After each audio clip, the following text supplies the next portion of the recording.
उपराष्ट्रपति जगदीप धनखड़ ने स्वास्थ्य का कारण देते हुए, इसका हवाला देते हुए अपने पद से इस्तीफा दे दिया। अब उनके स्थान पर नए उपराष्ट्रपति का चयन किया जाना है।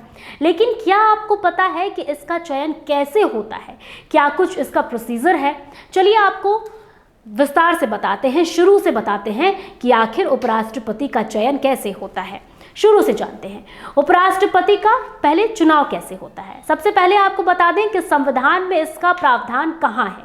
देखिए, अनुच्छेद 76 के तहत भारत का उपराष्ट्रपति चुना जाता है। अब जानिए कि कौन इसका चुनाव करता है, क्योंकि चयन के बाद अब बारी आती है चुनाव की। तो चुनाव का पूरा जिम्मा भारतीय चुनाव आयोग के पास होता है। निर्वाचन अधिकारी की नियुक्ति की जाती है और चुनाव की तारीख भी तय की जाती है। चुनाव के बाद अब बारी आती है चयन की। तो अगला सवाल ये है कि इसमें वोट कैसे दिया जाता है, क्या कुछ इसका प्रोसीजर है। तो देखिए, इसमें केवल सांसद वोट करते हैं, जनता नहीं।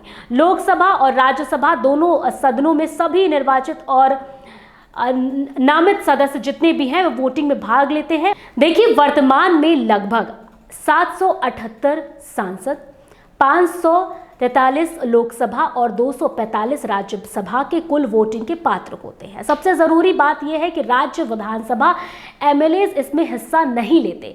अब आइए जानते हैं कि मतदान कैसे होता है। मतदान होता है गुप्त बैलेट से, जिसे सीक्रेट बैलेट कहते हैं। इसमें देखिए, प्रोफेशनल रिप्रेजेंटेशन सिस्टम और सिग्नल ट्रांसफरेबल वोट इस्तेमाल होता है। अब आप ये सोच रहे होंगे कि आखिरकार ये सिंगल ट्रांसफरेबल वोट सिस्टम क्या है। तो देखिए, इसमें सांसद एक से अधिक उम्मीदवारों को प्राथमिकता क्रम में रैंक में रखते हैं, जैसे 1 2 3। उसके बाद गिनती में सबसे पहले फर्स्ट प्रेफरेंस वाले वोट को गिना जाता है। अगर कोई उम्मीदवार बहुमत 50% से अधिक वोट लेकर आता है तो वो जीत जाता है। अगर नहीं तो सबसे कम वोट पाने वाले उम्मीदवार को बाहर कर दिया जाता है।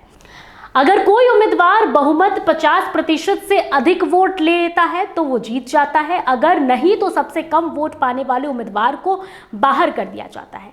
अगर उनके वोट दूसरे से के अनुसार देखिए ट्रांसफर किए जाते हैं। अब बता दें कि प्रक्रिया तब तक दोहराई जाती है जब तक कोई उम्मीदवार जरूरी बहुमत ना ले ले।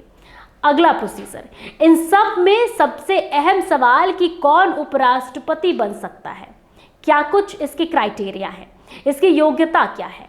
तो भारत का नागरिक होना जरूरी है, उम्र क्रम में कम से कम 35 वर्ष हो, राज्यसभा सदस्य बनने के योग्य हो, किसी भी लाभ पद यानी सरल भाषा में समझ ले तो सरकारी नौकरी ना हो।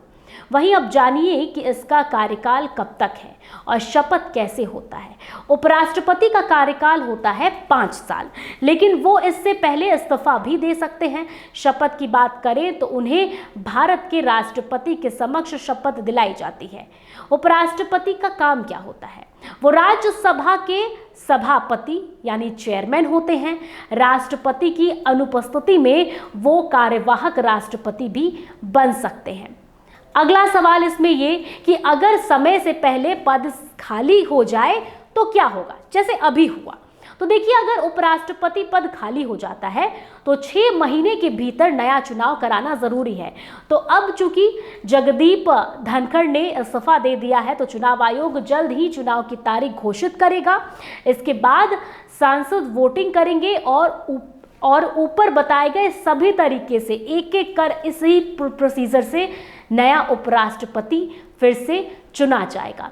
तो ये रहा पूरा प्रोसीजर कि उपराष्ट्रपति कैसे चुना जाता है, शुरू से लेकर अंत तक इसके क्या कुछ प्रोसीजर होते हैं। तो अभी देखिए, जिस प्रकार धनखड़ ने इस्तीफा दिया, सीधे इसी तरीके से अब अगला उपराष्ट्रपति चुना जाएगा।